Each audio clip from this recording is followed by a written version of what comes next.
As the baby boomer generation gets older, manufacturers and builders are following suit with products and ideas that make living in our homes easier. Today, we've brought you a few of our favorites, and I'll tell you, some of this stuff would make my life easier too. Joining me now is Matt Major Rossi from Phoenix Built Remodeling. Now, Matt's company, Phoenix Built, is a certified aging in place specialist. Is that right? That is correct. And we are standing right in the middle of one of your projects. Can you talk a little bit about the scope of what you're doing for this house?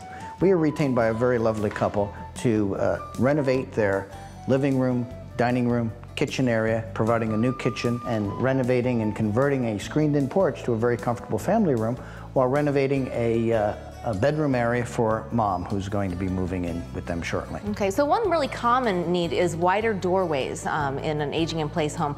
Talk a little bit about that. How wide do they need to be? Well, this was originally a 2'6" door. We expanded it to a 3-foot door, or a 36-inch, allowing 32 inches of clear space with the door at a 90-degree angle, which is very important for wheelchair accessibility. Okay, so if you're unable to actually widen the doorway, what's the workaround?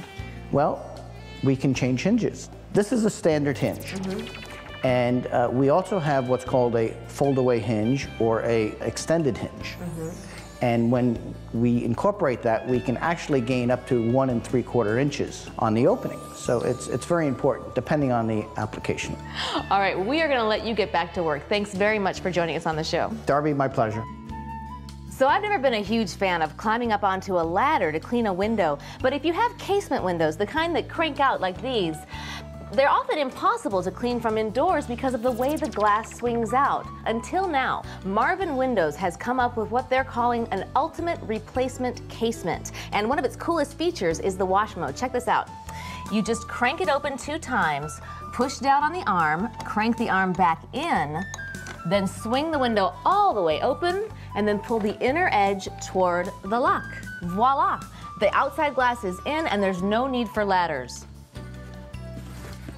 Easy breezy.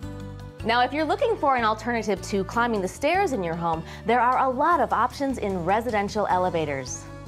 You can place a residential elevator in a home almost anywhere. What our salespeople are trained to do when they come to evaluate a home is to look for stacked closets. That would be the first place that we would look to install an elevator. The second might be if there are 2 staircases in a home. You could then use one of the staircases to build an elevator shaft into that. Or also you could go outside, look for windows that would be above each other, and then build what we call in the industry like an enlarged chimney and create an elevator shaft that way where you could access the elevator from the back of the house or the side. The simplicity of how an elevator operates is very important to a lot of our customers, especially those who are physically challenged. If you, for instance, wanted to come home one day with a carload of groceries, it is much safer to load those groceries up in an elevator as it would be to try to climb a flight of stairs with 2 bags of groceries in your arms.